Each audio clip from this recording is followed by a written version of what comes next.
Chris and Brandon with the Kabuki Strength team, and we're going to be doing some elbow end of range extension. This can be very useful for people dealing with different types of elbow pain, or many of you know that personally I deal with gaining some of the end range that's been lost through the course of a strength training career. So it can do both of those, definitely open up the arm, potentially reduce some pain. So there's several different pieces that we're going to work through here that you can either do assisted with a partner helping you once you coach them through it, or you can do yourself. So the first one, well, first I've got this floss band here in my hand. So all of these can be done with or without the floss band. So the floss band, we're adding a little bit of band distraction to the joint that we're going to work.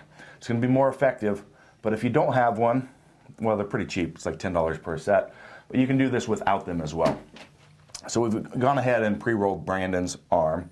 And so we're going to have him, we're on our hands and knees on all fours, so we do this on the floor. You could do it on a bench, but this is typically how we've done it.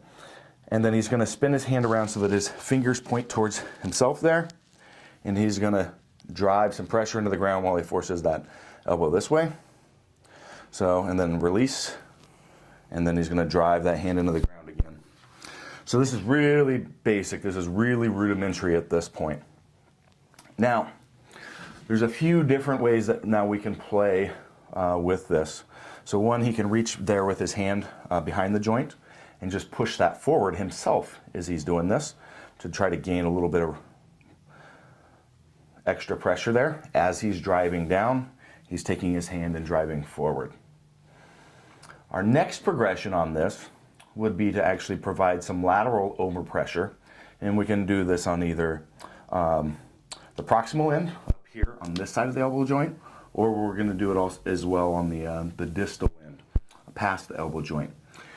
So what we're going to have him do is, yes, he's going to reach in here and grab like this, and as he drives forward, he's going to push this direction while kind of spinning that elbow. Boom. Okay. And the same thing with repetition. About 10 to 20 repetitions is what we like to see. And we may do that for a couple sets. And then the other would be working that distal end. So again, he'd reach down here now where he can grab the lower part of the arm. And again, now he's going to twist. And you can play around with either direction, but here we're going to be driving that out.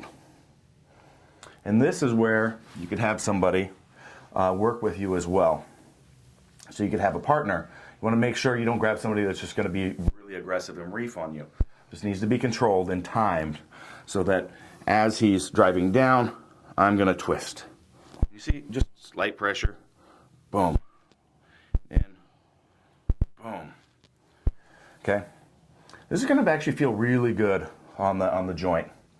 So those, you can see how you can do that with a partner, do it yourself, continue to apply that.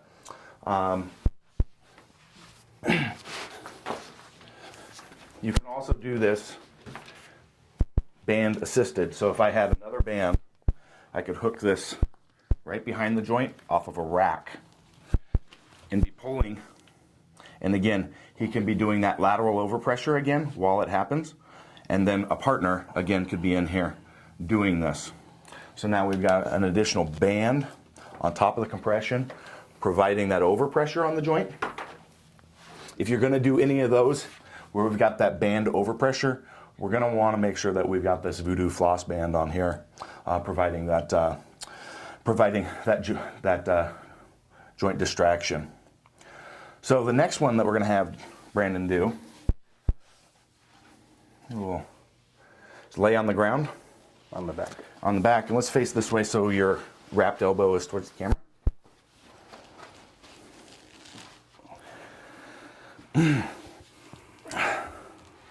So we're stealing a little bit from Donnie Thompson's work here, actually quite a bit, with the ex-wife. Not everybody's got one, so we brought a dumbbell in just to show that you can make do. You can figure out how to do this, and I've done this when traveling with several people with the dumbbell and found it quite effective. But we're going to take the dumbbell here, get it up in the joint. We may want to roll up into the bicep a little bit slowly to get some release in there. and then let the head of that dumbbell sit in that joint. And then you can have somebody either press down a little bit again, get our end range overpressure, or you could grab a kettlebell or something yourself. Make sure it's not too heavy. We're not going to worry about Brandon here too much because he doesn't have these end range issues. And set this on either the hand or spin it around so that you can hold the handle and keep the bell now basically on the wrist, forcing that arm open. Here, it's all about time, not repetition. So you're going to want to sit there, see if you can stand for 5 minutes per arm, just giving that some time. Let it relax into it and open that joint up. So this bell here with the band distraction on the joint and the weight, which again you could use a kettlebell or something in here, but a dumbbell or the long steel rod of Donnie's is going to be able to open that joint up, open those ligaments, kind of push that joint, separate it apart, so really get some nice active stretching through there. And you should actually feel really, really good after doing this. You really feel like that. Brandon, how do you feel, even though you don't have some of these end range issues? Yeah, you know, I don't really have too many of those issues just yet, but even now, you know, it feels like I really got into some different ranges that I maybe previously haven't been in. I mean, I don't know that I really have any of those issues, but it's still, even, you know, having just done that, it feels that I can reach some positions that maybe previously were a little inhibited. Yep. So this, and for that reason, really like doing this as a warm-up. Mm-hmm. So it can be done before pressing sessions, really get that elbow feeling great, get it opened up so you're not working against yourself while you're trying to press and actually having to use your muscles to try to overpower it. It can help get you that full end range so you can deadlift. So we've got that arm hanging fully, reduce injury risk with that as well. And we want to do it if you're like myself, where you've got really significant issues. You'd be working this in on your off days as an off day as well, because the longer, more time you have with that joint opened up, the faster your recovery time is going to be, and the better it's going to be for your body. Yeah. So again, this is dealing with different types of elbow pain, as well as end range issues on the joint, which we do see in this sport. So we walk through several different ways of overpressuring that repetitively yourself, with a partner, with band distraction, with band resistance, and then and also some tools with actually applying some extra force specifically into the joint to stretch those ligaments, open that up, and then just time under tension with that joint opened up. So some great tools and ways to deal with this. Okay.